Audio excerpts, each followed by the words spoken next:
In this section, you are going to find out who Bonnie Prince Charlie was and why his name often comes up in Scottish history.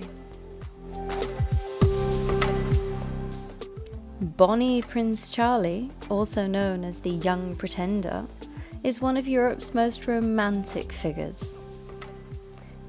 Prince Charles Edward Stuart, grandson of the exiled Stuart King James VII of Scotland and II of England, was born in Italy in 1720. He spent most of his childhood in Rome, being brought up in a Catholic household by his father, the Old Pretender, James. A pretender is someone who claims something, usually the right to be the king or the queen, but not everyone agrees. James was given the nickname the Old Pretender because he claimed the right to be the British king.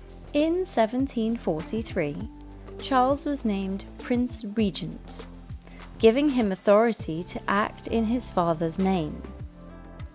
In 1744, James gained the renewed support of the French government, and the young prince travelled to France to command a French army with the intention to invade England, although the invasion never took place.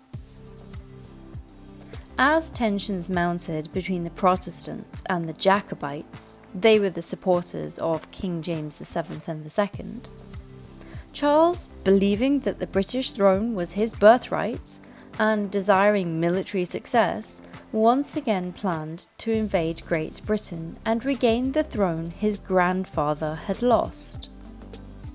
The Jacobite rebellion of 1745 that followed was a turning point in British history. Charles's plan was to gain a foothold in the Highlands of Scotland, rally support on the way to the south, and meet the French invasion force at London to remove George II from the throne. Sounds simple, right?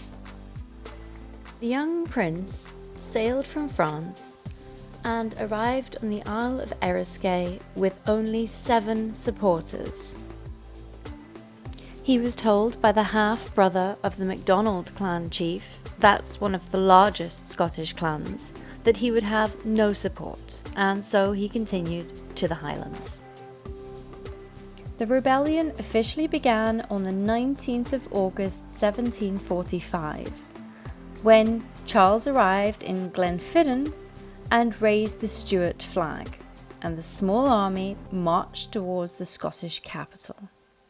Edinburgh surrendered, and the Jacobite army entered England, gaining support and steadily growing.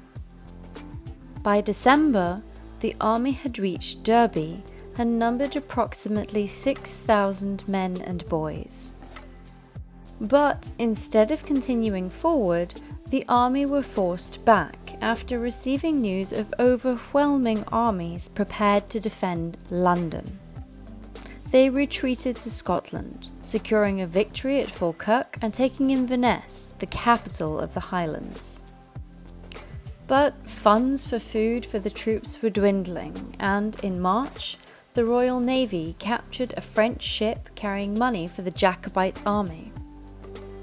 It was a terrible blow, but Charles decided to push forward and fight a well-fed and tactically prepared force, led by the Duke of Cumberland at the Battle of Culloden. This was the last battle fought on British mainland, and it was disastrous.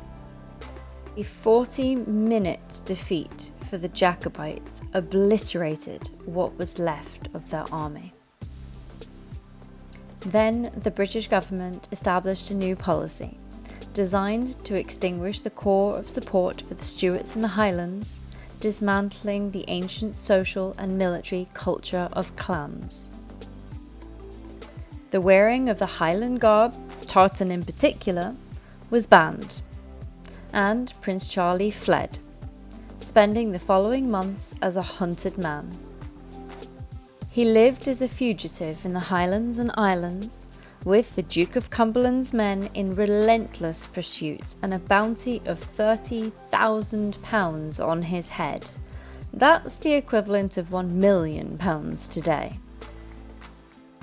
The young pretender ended up once again in the Outer Hebrides when he arrived on Benbecula on the 27th of April 1746. The heroic Flora MacDonald eventually helped him escape to Skye by disguising him as an Irish maid. From Skye, Bonnie Prince Charlie eventually left for France and never returned to Great Britain again.